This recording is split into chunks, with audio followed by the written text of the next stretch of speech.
Assalamualaikum warahmatullahi wabarakatuh. Waalaikumsalam warahmatullahi wabarakatuh. Gimana kabarnya anak-anak, sehat? Sehat. Alhamdulillah Pak, sehat. Alhamdulillah. Udah pada sarapan? Ya. Oh, belum? Ya nanti tunggu tukang nasi padang lewat ya. Biar sarapan. Ada nasi padang keliling Pak? Ada belum ya sasetan.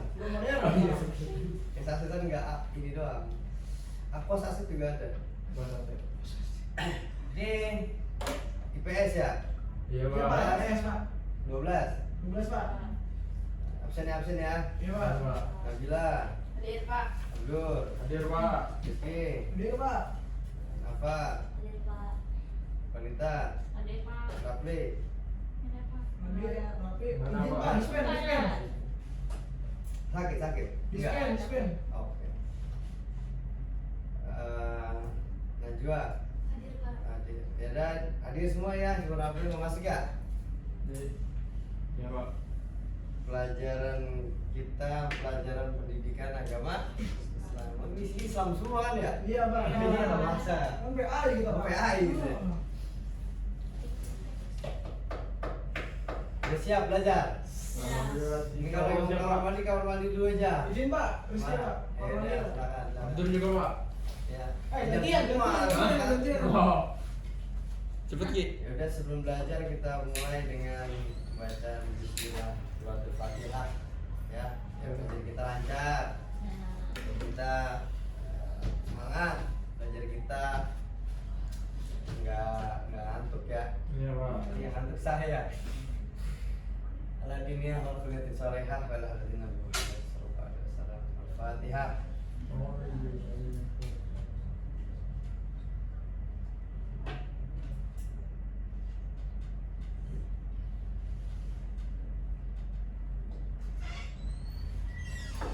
Oke.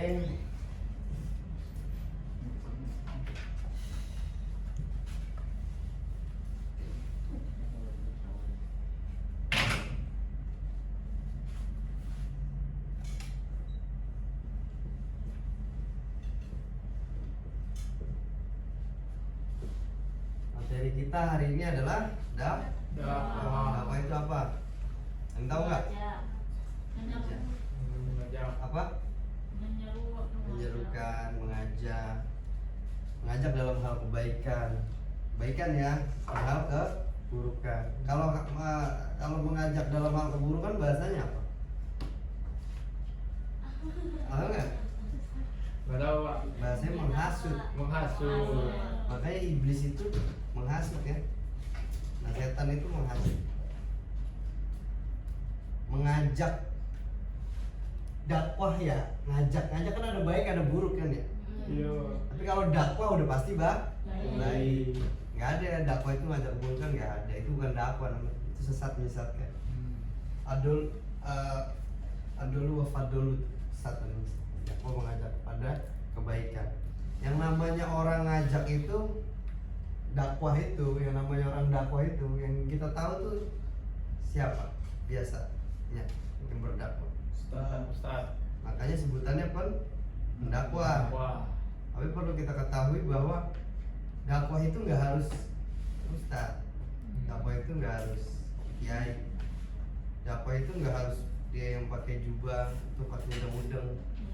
Ya, dakwah itu ya semua umat muslim itu wajib ini mengajak kepada jalannya jalan kebenaran, jalannya Allah. Ada hadis tuh, sampaikanlah kebaikan walaupun itu satu ayat. Sampaikanlah tuh dakwah tuh kayak gitu. Di dalam berdakwah ya kan, kita punya yang namanya tujuan.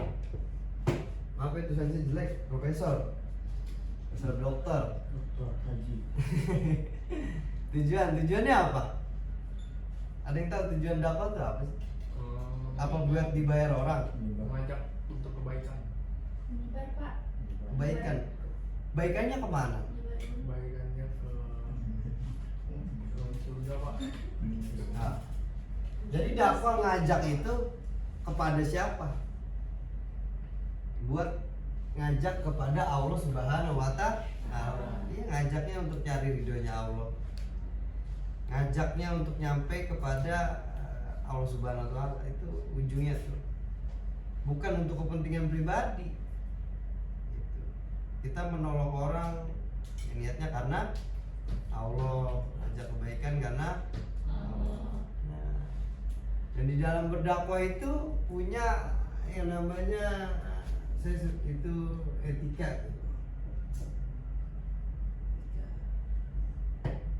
Kira-kira gimana cara etika kita dalam mengajak seseorang? Ada yang tahu nggak?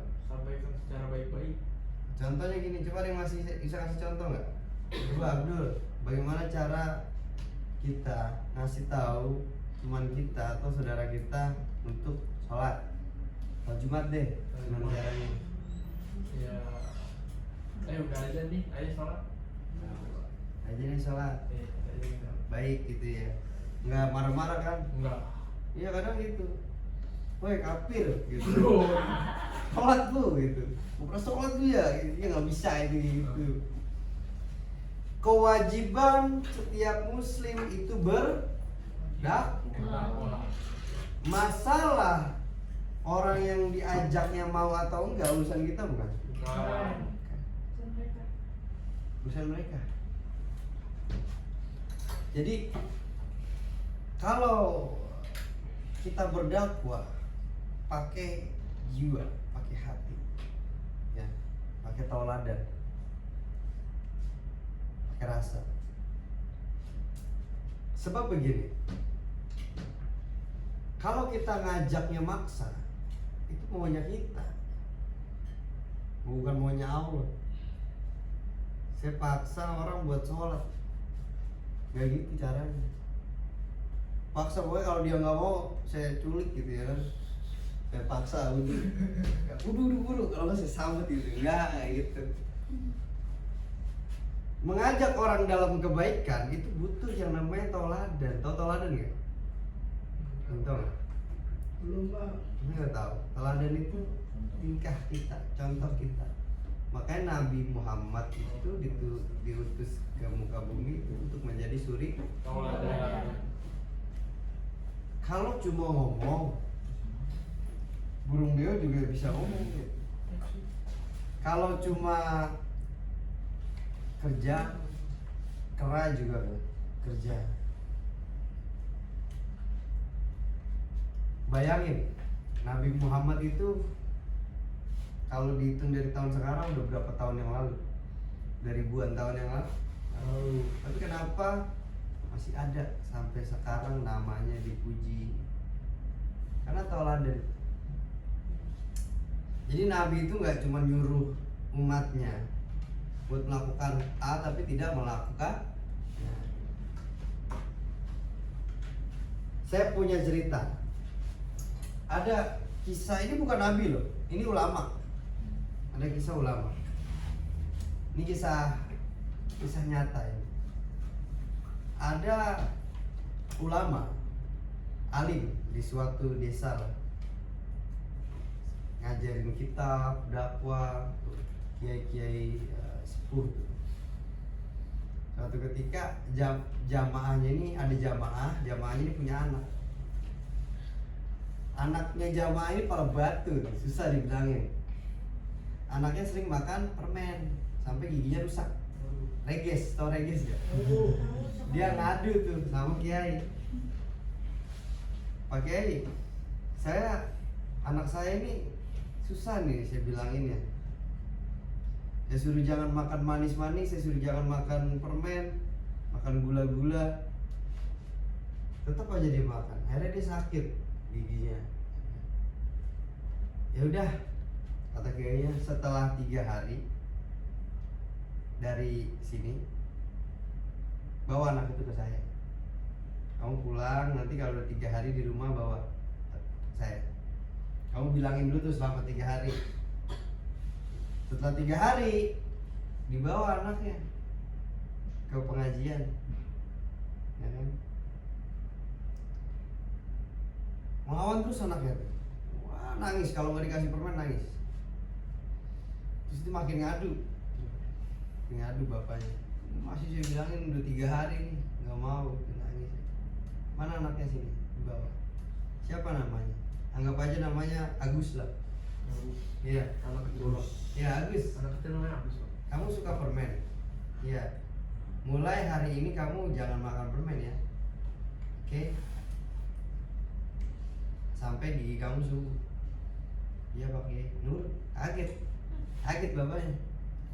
Lah, ini bocah kok nggak ngelawan ya hati. Lah kok bisa ya kayak gini? Pas pulang bener anaknya ditawarin permen nggak mau. Nggak boleh katanya sama Pak Kiai. Besoknya bapaknya datang lagi.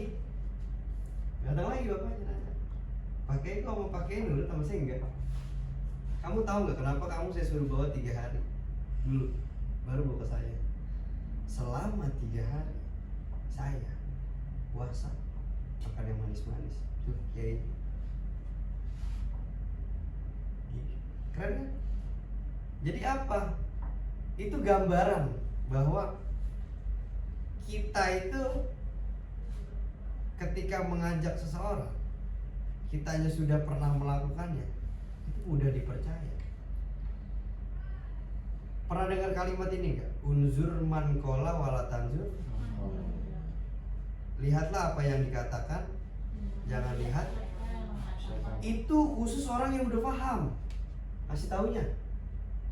Misal begini, saya paham lah. Anggaplah saya mau balik, anggaplah saya ustadz. Ada preman nih ngasih tahu saya, preman tatoan yang tahu saya, Ustaz udah ajan sholat. Oh iya, marah nggak saya? Enggak kan? Karena saya udah ngerti tuh ilmunya tuh. Dia walaupun preman, dia nyuruh saya baik nggak? Saya masa marah sama preman itu? Makasih ya udah diingetin, saya lupa tadi misalnya. Karena saya paham ilmunya. Tapi kalau preman sama preman, kalau sama nggak paham, saya preman, dia preman. Sholat lu, udah maghrib nih, lu aja kagak sholat, nyuruh gua sholat, bener nggak? Makanya kalau di kitab hikam itu ada dalil namanya unzur man qala wanzur man qala. Lihatlah apa yang dikatakan, lihat juga siapa yang mengatakan. Kayak gitu. Simpelnya seperti ini. Kamu jago banget main bulu tangkis misal, atau jago banget, jago lah dalam main bulu tangkis misal. Ada bocah baru belajar, udah sok-sokan ngajarin kamu, mau nggak kamu diajarin? Nggak mau kan? Ini bocah baru kemarin udah ngajarin saya. Jadi pentingnya mengajak kita itu sudah melakukan. Bahkan kalau di dalam kitab Adabul Alim wal Muta'alim itu karangannya Mbah Hasim itu, orang mubalik atau ustadz atau kiai yang ngajak kebaikan, yang ngelarang dari keharaman, tapi dia sendiri ngelakuin, nah itu diajabnya itu parah, diikat, disuruh muterin neraka, terus dilihatin sama orang-orang itu, kamu ngapa begini, kok parah siksanya? Oh iya, saya orang alim tapi saya begini, tapi saya fasik, tapi saya maksiat. Jadi penting orang berilmu itu punya toladan. Sebisa mungkin ketika kamu memberikan ajakan dakwah, kamu harus sudah melakukan. Seandainya pun kamu tidak melakukannya, kamu nanti bakal introspeksi diri sendiri. Habis ini paham? Paham nggak? Ah ya paham. Jadi mengajak itu harus punya tujuannya kepada Allah. Dakwah itu untuk semua ya umat Islam, nggak hanya ustadz atau kiai. Lanjut, tadi dakwah, tujuan, etika, ya. Kira-kira saya mau nanya, dakwah untuk teman-teman SMA nih, SMA kan, SMA kasih ini, SMA. Cara dakwah paling enak tuh ngedakwahin apa? apa yang didakwahin ketika di bangku sekolah? Kalian masih siswa tapi udah belajar dakwah. Apa mulainya dari mana? Dari mana? Karena mengajak orang butuh ilmu juga, butuh pengalaman. Dari teman sendiri. Ya. Bukan bercanda aja nih, bercanda aja nih. Sabet nih. Pak, Nabila jalan Pak, Nabila jalan. Setrap nih. Mau setrap. Kurangin Pak, jalan, Pak. Itu ngajak dalam kebaikan. Terus bagaimana cara kita mengajak orang lain untuk meninggalkan keburukan? Ada yang bisa nggak? Coba Rizky, kamu punya teman tukang mabuk. Ngomong. Ada, Pak. Bagaimana cara kamu untuk menasehati dia, mengajak dia untuk jadi lebih baik? Cara kamu? Oh, saya Pak ya. Saya temenin dia mabuk Pak. Astagfirullahaladzim. Enggak Pak, saya Tapi kamu mabuk nggak? Saya nonton doang Oh, Pak. nonton doang. Iya, soalnya dia biasanya kalau ada mabuk itu curhat Pak. Oke. Jadi saya tahu dia kenapa sih bisa gini. Jadi saya tahu. Jadi saya ke psikologis dulu Pak. Ke emosional dulu Pak. Oke. Kayak ketinggian Pak.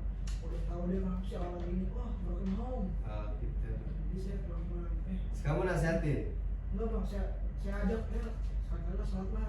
Iya kamu ajak dakwah. Iya, apa, Tapi dia lagi mabuk. Enggak, setelah mabuk Pak. Oh, itu udah Mabuk, sadar. iya, udah sadar. Kan saya Udah tahu. sadar. Saya tahu. Pak, nggak boleh bang. Mas Wajib Pak. Iya. Maaf Pak. Ya nggak apa-apa, saya memanggil apa aja. Iya, setelah dia mabuk kan Iya. curhat Bang. Pak, Iya. saya tahu tuh dia udah keluar besoknya. Saya ajak, ayo sholat deh sekali-kali ya. Amin. Apa sekali-kali gitu. Iya. Kayaknya lu butuh sholat dia. Asik. Gitu Pak. Kalau bener mabuk Pak. Akhirnya dia mau. Kagak Pak. Oh kagak. Tapi kan saya udah berusaha Pak. Oh, siap. Jadi dakwah itu apakah hanya dilakukan satu kali? Berkali-kali Pak. Enggak.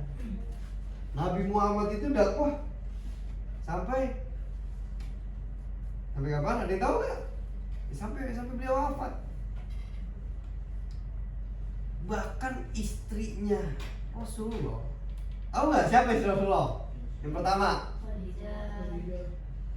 kaya banget tuh. Istri Rasul tuh kaya banget. Si Khadijah tuh kaya banget. Istrinya Rasul itu sampai bilang ke Rasul, ya baginda, wahai Rasulullah, seandainya nanti ketika aku mati tulang belulangku masih ada, maka silakan pakai tulang belulangku. Kalau itu untuk kebutuhan dakwah. Wah, bayangin istrinya Nabi. Tulang-tulangnya aja pakai Rasul, kalau memang dibutuhin tulang-tulang saya nih, pakai ambil buat kebutuhan dakwahnya Rasul. Itu ketika Khadijah tuh. Nggak pelit ya Pak ya. Wah iyalah, padahal paling kaya. Jadi Khadijah itu usaha paling kaya. Ya. Betul. Nabi Muhammad di kampung Taif, pernah dengar cerita ya? Nabi itu baru masuk aja, baru mau masuk. Itu dihadang 7 orang, kiri kanan. Ini Rasul mau dakwah di kampung ini. Ada syaratnya, lewatin dulu kita bertujuh. Lewat Nabi dipukulin dulu. Nabi dipukulin. Dia bonyok. Baru masuk itu. Dakwah dalam keadaan bonyok. Mau keluar, dihadang lagi, mau keluar dari kampung ini. Saya pukulin dulu, dipukulin lagi. Sampai Nabi itu giginya patah. Ya kan? Mulut udah boyok lah semua. Nyender di pohon-pohon, datang Jibril. Kata malaikat Jibril apa? Nabi, saya izin ya. Saya timpa gunung di kampung, meledak, hancur. Kata Nabi, jangan. Nanti umat saya habis. Saking sayangnya Nabi. Bayangin saking sayangnya Nabi. Jangan, nanti umat saya habis. Kalau mau tuh Nabi Muhammad iyain, hancur itu.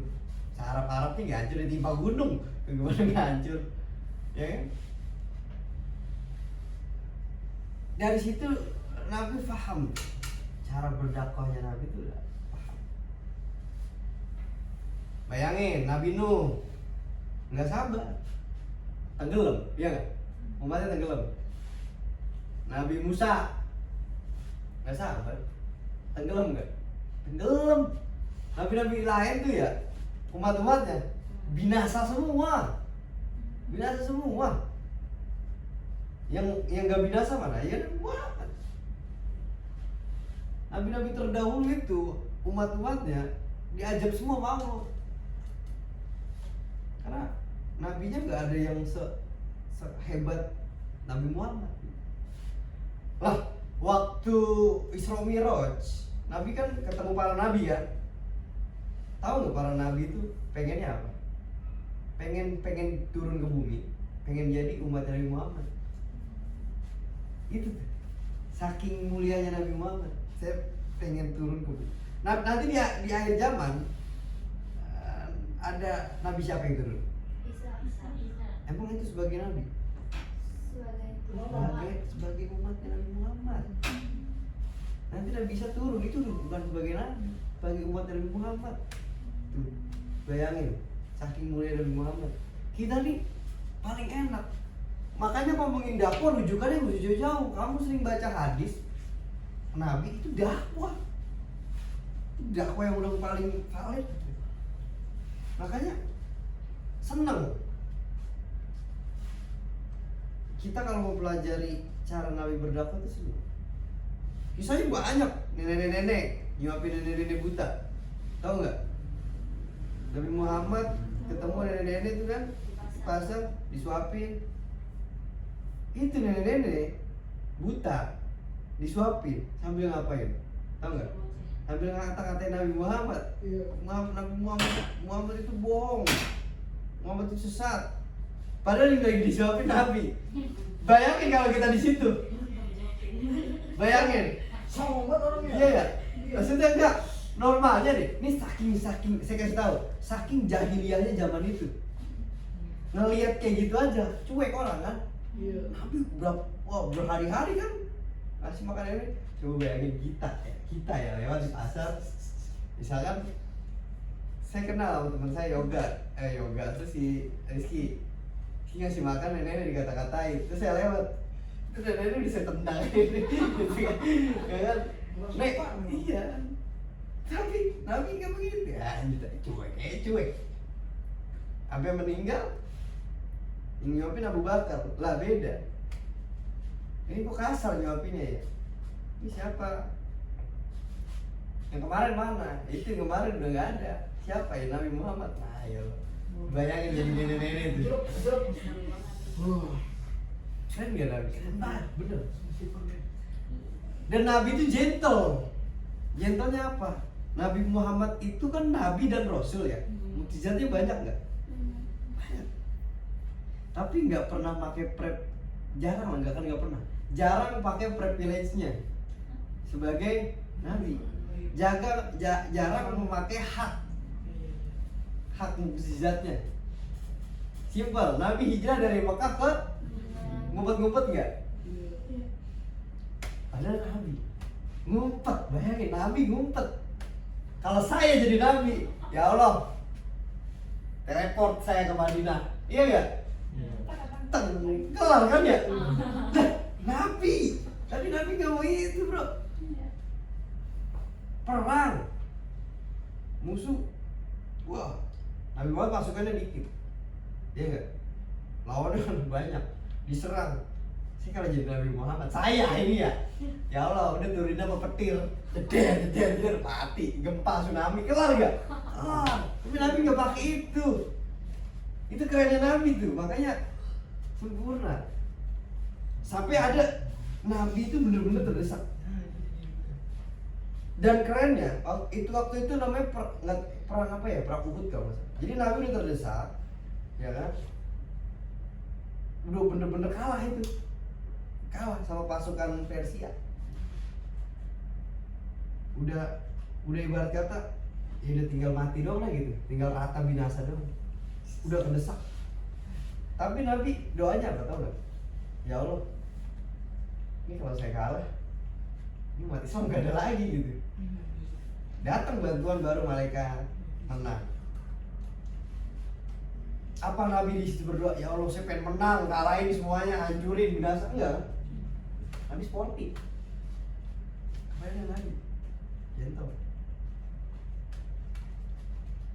Makanya saking jujurnya Nabi, saking kerennya Nabi, Abu Jahal itu ngakuin. Pernah dengar baca hadisnya nggak? Ada di kitab Muhammad Insanul Kamil. Jadi Nabi Abu Jahal itu manusia paling sialan gitu. Abu Jahal kan setan banget nih ya bahasa kita ya.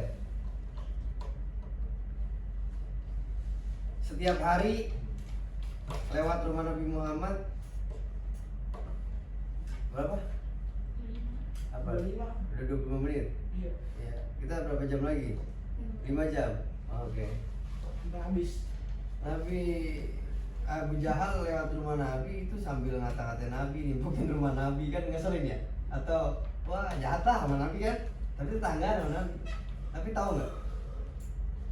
Kalau Abu Jahal ada barang titipan, ada orang nitip barang buat Abu Jahal, nitipnya kemana? Ke Nabi. Itu keselin tuh. Bayangin, kalau ada barang nitip, nitipnya ke Nabi. Ada temennya Abu Jahal nanya, lah lu gimana sih katanya? Tapinya benci, tapinya nitip barang, kayak gitu kan? Terus ngomong, saya sebenarnya mengakui bahwa Nabi Muhammad itu benar, tapi saya gengsi. Kenapa? Saya ini pemimpin Quraisy. Kalau saya ikut Rasulullah habis saya dibantai orang-orang. Iya nggak? Iya. Jadi kesimpulannya, dakwah itu contohnya Nabi Muhammad. Itu paling gampang, sederhana. Makanya tugas saya, nanti saya kasih tugas ya. Kalian itu sering-sering baca Sirah Nabawi. Maulid. Baca sama artinya atau sering baca hadis. Ya kan? Kalian punya guru hadis juga kan? Ayo belajar banyak cerita-cerita Nabi deh. Sekarang zaman udah canggih, banyak cerita Nabi. Itu bisa jadi landasan kita, fondasi kita untuk berdakwah. Ingat ya, Nabi nggak pernah maksa orang buat ikut Nabi. Ada lagi ceritanya, ada banyak cerita saya dia suka cerita-cerita, ya kan? Jadi ada sahabat Nabi perang, udah di leher pedang, tapi musuhnya udah ngucapin syahadat, masih ditebas sama sahabat Nabi. Ditanya sama Nabi, lo kok kamu tebas? Kan dia udah syahadat, harusnya nggak boleh kamu tebas. Nabi, dia itu syahadat biar dia nggak dibunuh aja sama saya,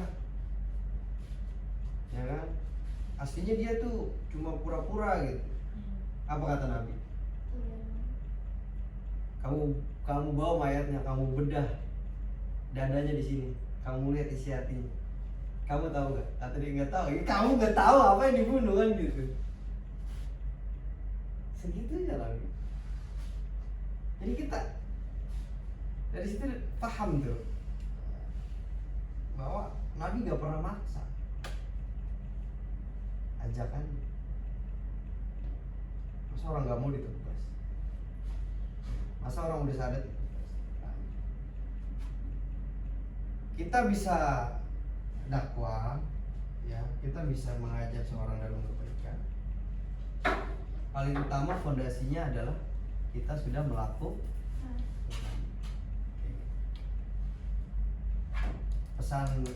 Pesan saya ya, sebelum kalian ada mungkin satu atau dua pertanyaan,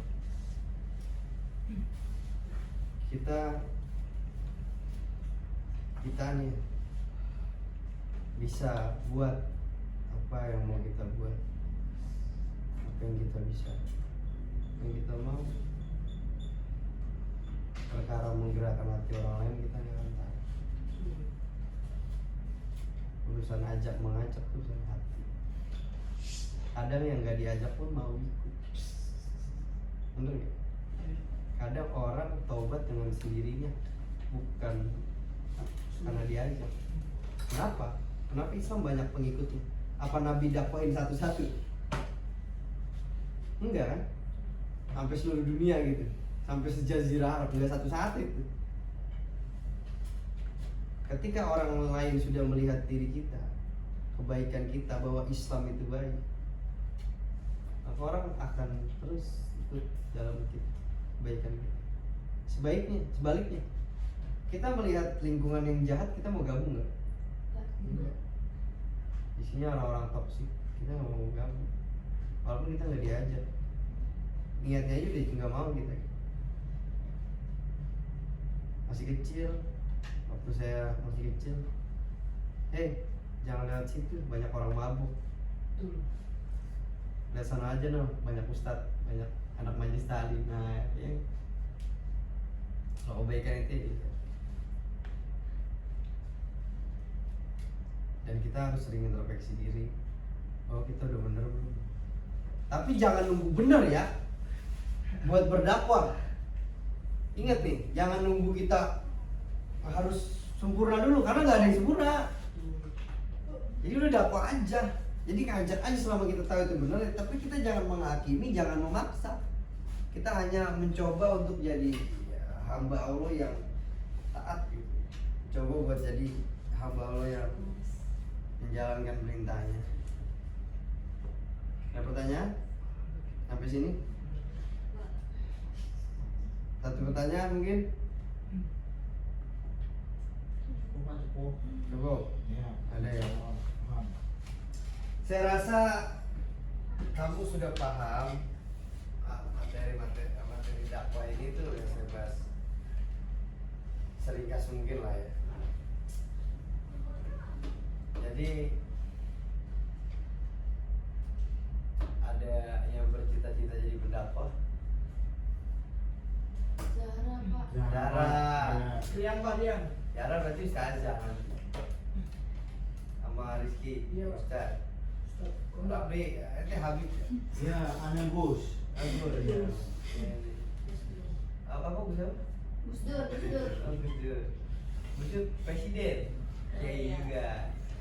Tapi saya malah Ustaz kecil bang. Apa? Ustaz kecil, Ustaz besar gimana? Apa besar ya?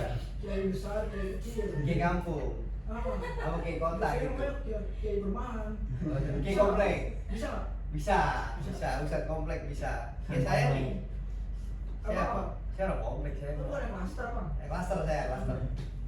Oh gitu ya. Iya gitu. Kalau Ustaz gitu ya Pak. Iya gitu, ada ustadz komplek, ustadz kelas, ustadz kampung, ustadz Dia paling kampung pak nih.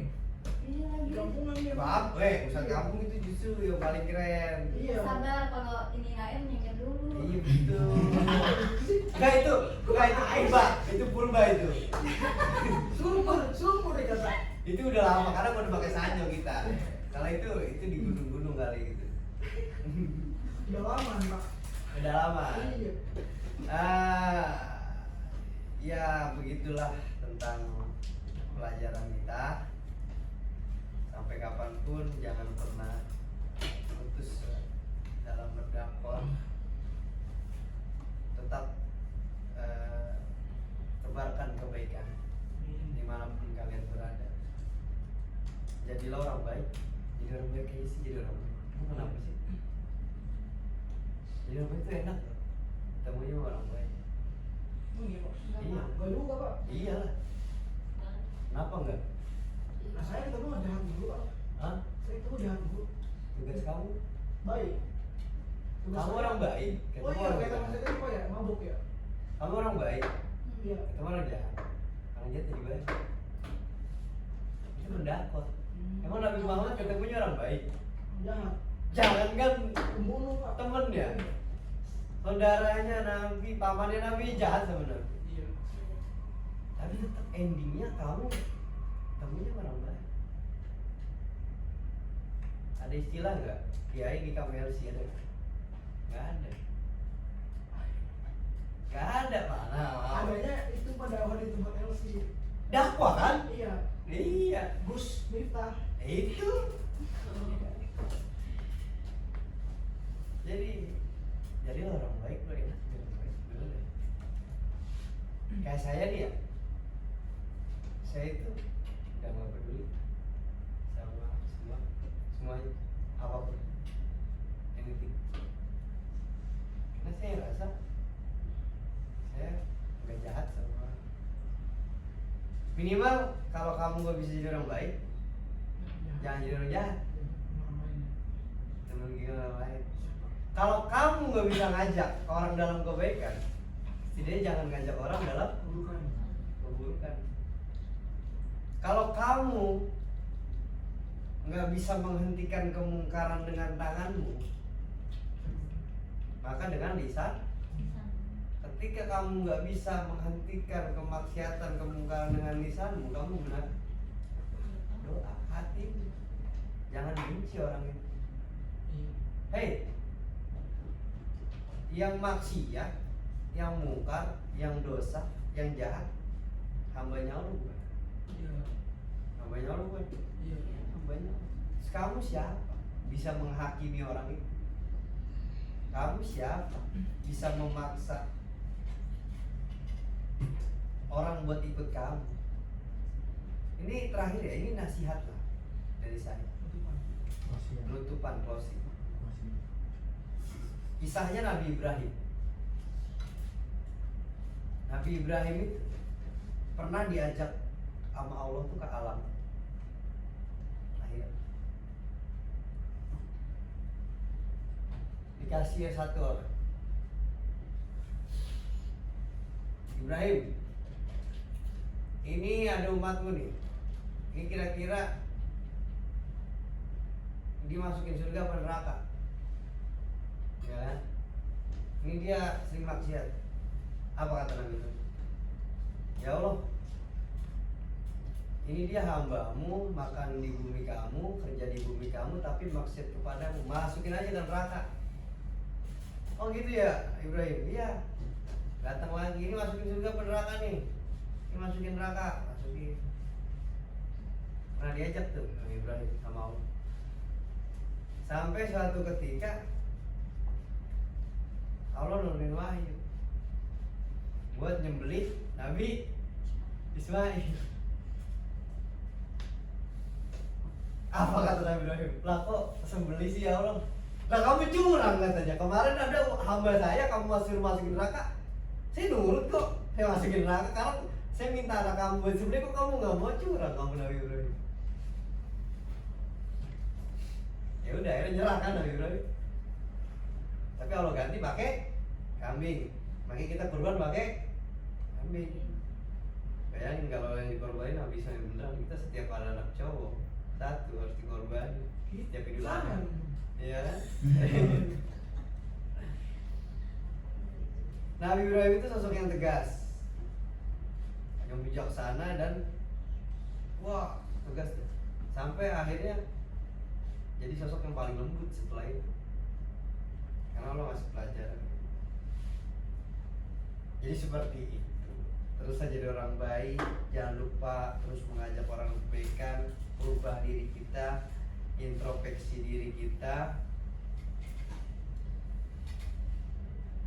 Jangan nyerah, tetap semangat dan tetap bersyukur dan terus berdoa. Terus berdoa sama Allah bahwa kita jadi yang terbaik. Terus berdoa apapun itu berdoa. Masalah dikabulin urusan Allah. Karena kalau semua doa dikabulin, nanti kamu lupa caranya berdoa.